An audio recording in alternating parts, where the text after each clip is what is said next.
নামঘোষাৰ পাতে পাতে লিখি থৈ গ'ল শংকৰে আমাৰ পৰম গুৰু। এই নামঘোষাত যে মাধৱ মহাপুৰুষে শংকৰদেৱ যে আমাৰ গুৰু লিখিলে, জগতৰ গুৰু, এই কথাৰ পৰা কিন্তু আমি এটা কথা শিকিব পাৰোঁ যে গুৰু আৰু শিষ্যৰ যিটো সম্পৰ্ক, হয়নে? আমাৰ বৰদেউতাসকলে পৰম ভকত বৈষ্ণৱসকলে জানে যে গুৰু আৰু শিষ্যৰ যিটো সম্পৰ্ক অতি কিন্তু সুমধুৰ। ইয়াত গুৰুতকৈ শিষ্যই বেছি ত্যাগ কৰিলে। মহাপুৰুষ মাধৱদেৱে শংকৰ গুৰুতকৈ বেছিকৈ ত্যাগ কৰি কিন্তু শংকৰদেৱক কি কৰি থৈ গ'ল? গুৰু হিচাপে উজ্জ্বল কৰি থৈ গ'ল। কাৰণ তেওঁ গাহস্থ ধৰ্মও নকৰিলে। মায়ামোহ সকলো ত্যাগ কৰি মহাপুৰুষ মাধৱদেৱে মাত্ৰ তনু মনচিতে শংকৰ গুৰুৰ চৰণত নিজকে অৰ্পণ কৰিলে। কিন্তু আজি আমাৰ সমাজত কি হৈছে, আপুনি যদি কাৰোবাক কিবা এটা শিকাইছে, আপোনাক গছকি তেওঁ কি কৰিবলৈ ধৰিছে? ওপৰলৈ হ'ব বিচাৰিছে। ঠায়ে ঠায়ে ভাওনা হৈছে, নাম হৈছে, ভাগৱত হৈছে, কিন্তু আমাৰ নৱপ্ৰজন্মই আচলতে এইটো কি শিকিছে? সেইটো কিন্তু ডাঙৰ কথা। গতিকে দিহানাম নাগেৰা খোল বজাই আমি নাম গাইছোঁ সঁচা, কিন্তু নামৰ এই তত্ত্ব কথা আমি ল'ব পাৰিছোঁ না, সেইটো কিন্তু ডাঙৰ কথা। শংকৰ মাধৱৰ এই দুইজন ব্যক্তিৰ যদি আমি জীৱন চৰিত যদি পঢ়োঁ, তেতিয়াহ'লে গম পাম গুৰু আৰু শিষ্যৰ সম্পৰ্ক কিমান মহান।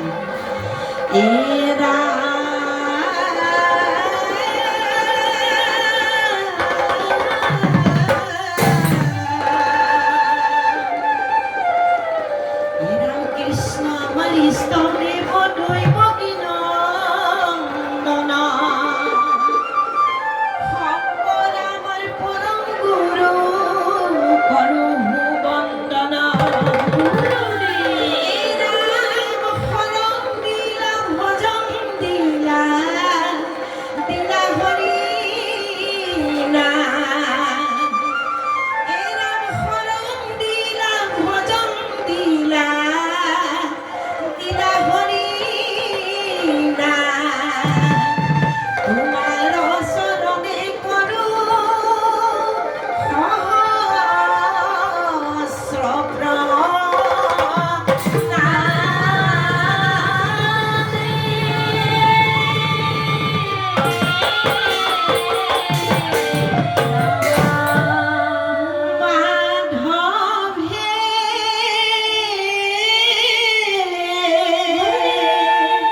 হৰি গুণ নাম যশ বহু কোটি উত্তম হৰি গুণ নাম যশ বহু কোটি উত্তম অ প্ৰাণ ভৰি লৈ দেখিও নৰো